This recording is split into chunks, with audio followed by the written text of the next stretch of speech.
Guys, it's Jeff here, Comikaze for that hashtag show. I'm here with friend of the show, Mike Mayhew. Mike, how you doing? I'm doing great, Jeff. How's everybody out there in the internet land? I don't know. They can't. Well, I mean, we can check the comments. Check Right. back for the comments. We'll find out. There we go. So we've got a lot of really great projects that you're working on right now. What's some of the stuff that you want to talk about?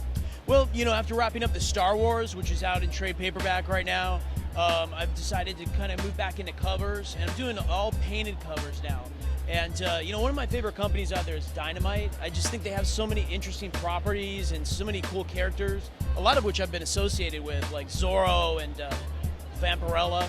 So right now I'm the regular cover artist on Vampirella, doing covers for Lady Demon.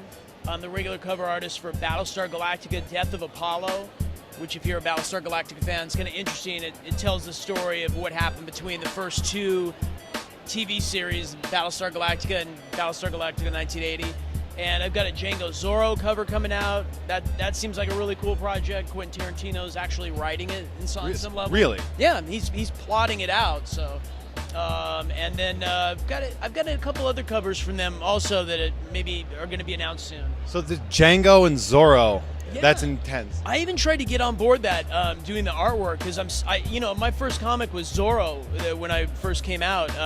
That was my first interior job, and I'm such a big Quentin Tarantino fan. I love Django, and it just didn't work out with the timing or maybe the budget and things like that. But I can assure you that's going to be a really interesting one to pick up. Now all I can think about, like you're saying things, and I'm kind of listening, but now all I can think about is a Tarantino-directed Zorro movie, and it's like in my brain now. Well, yeah, and the stuff I've seen of it, it's sort of like, imagine, I can't remember the guy from Django, the older bounty hunter, but it's Like the Christoph Waltz yeah, character. Yeah, it's Zorro when he's older, and he's kind of playing that role for Django, and I think Django's even a little older here too.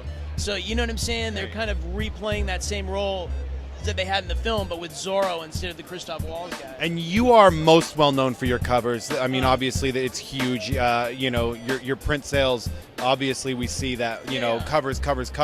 You did the interior for the Star Wars. Right. When last we talked, you said you really enjoyed it. Uh-huh. Are you looking towards getting back into interiors, or do you want to stay at covers for a while? Absolutely, that's always the balance. It's sort of like, you know, the covers are something everyone sees, which is great about them. Even if you don't buy the book, you see the cover. But the stories are what really gets the audience, I think. So it's always the balance of like getting out there with covers, letting people get familiar with your work, but then getting on a series where you can really tell a good story and sort of show people, get people's emotions a little more, you know what I mean? So I'm definitely looking at lining up my next big series, and I'm still pursuing some creator-owned stuff a little bit, and hopefully one or the other will be hitting the stands pretty soon. Great. Yeah. And I mean, obviously, you want to keep that pretty close to the chest. Yeah. But we see, guys, you can see his work pretty much all over the racks at any comic book store you go to, which obviously I want you to go to. Make sure you check out the Star Wars. It's from Dark Horse in trade paperback form now. Get them now before Marvel pulls them. They're going to stop selling them March 2015, so you got to get them now. Also, keep an eye out for a Hawkeye versus Deadpool variant I did, Axis #1 variant I did. I'm doing a lot of Marvel variants as well right now. So guys, get on it. Yeah. Mike Mayhew, thank you so much. Thank you, Jeff.